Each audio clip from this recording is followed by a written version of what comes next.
Amazon दुनिया की सबसे रहस्यमयी जगह है। यहाँ पर कई ऐसे रहस्य हैं जिससे आज तक पर्दा नहीं उठ पाया है। लावा की तरह खोलती नदी से लेकर हाथी को खा जाने जितने बड़े एनाकोंडा तक, और यहाँ ऐसे भी पेड़ हैं जो कि चलते हैं। क्या ये सब सच है या बस एक दंत कथा?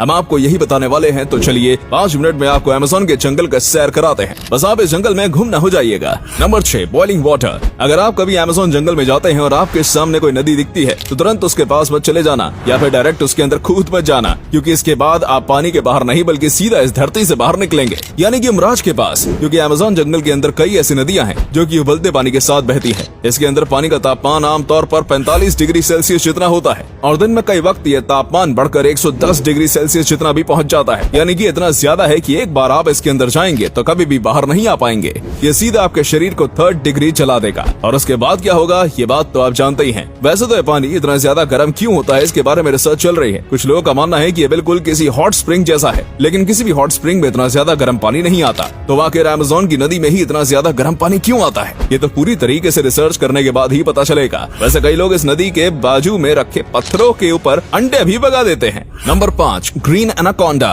अमेज़न फॉरेस्ट को और भी ज्यादा खतरनाक बनाने के पीछे एनाकोंडा सांप का भी हाथ है।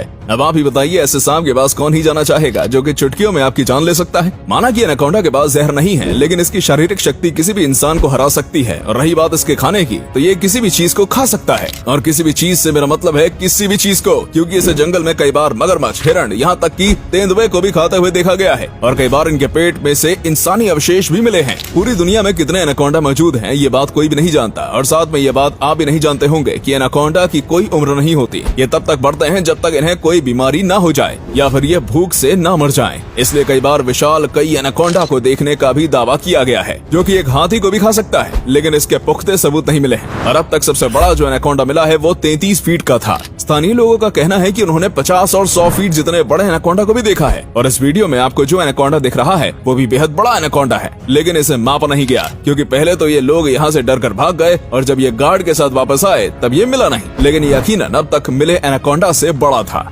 Number 4, strange geoglyphs. अगर आप अमेज़न जंगल को ऊपर से देखेंगे तो आपको कई ऐसी चीजें दिखेंगी जिसे देखने के बाद आपको यकीन नहीं होगा। जैसे कि पूरे अमेज़न जंगल में कई ऐसे अजीबोगरीब पैटर्न्स बने हुए हैं जिन्हें बस ऊपर से ही देखा जा सकता है। इन पैटर्न्स को बनाने के लिए जमीन पर कई प्रकार की लाइनें की गई हैं। यहाँ तक कि कई जगह पर तो अजीबोगरीब शेप्स के पत्थर भी रखे गए हैं। अब इन सब चीजों को क्यों और कैसे बनाया गया था, ये सब आज तक रहस्य बना हुआ है। इसे बनाने के पीछे का सबसे पहला निशाना एलियंस को बनाया जाता है। कहा जाता है कि एलियंस ने ही किसी न किसी वजह से इसको बनाया होगा, क्योंकि दुनिया के कई कोनों में से ऐसी कई चीजें देखने को मिलती हैं, जैसे कि नाज़का लाइन्स जो कि पेरू में है। और कुछ का मानना है कि इस तरीके से एलियंस आपस में बातें किया करते थे। और वैज्ञानिकों ने कहा है कि हो सकता है ये सब चीजें अमेज़न के जंगल में रहने वाले आदिवासियों ने बनाए हों। जैसा कि आज के वक्त में मनोरंजन के लिए कई सारी चीजें मौजूद हैं, लेकिन उस वक्त ऐसा कुछ नहीं हुआ करता था, इसलिए कहा जाता है कि ये सब उन्होंने अपने मनोरंजन के लिए किया होगा। लेकिन वहीं पर आखिर इन्होंने उन चीजों को बनाया कैसे, क्योंकि बिना किसी मॉडर्न टूल के इंसानों के लिए इसे बनाना इम्पॉसिबल है। नंबर 3, पोटू। अच्छा, अभी आपको कोई पक्षी दिख रहा है? शायद नहीं दिख रहा होगा,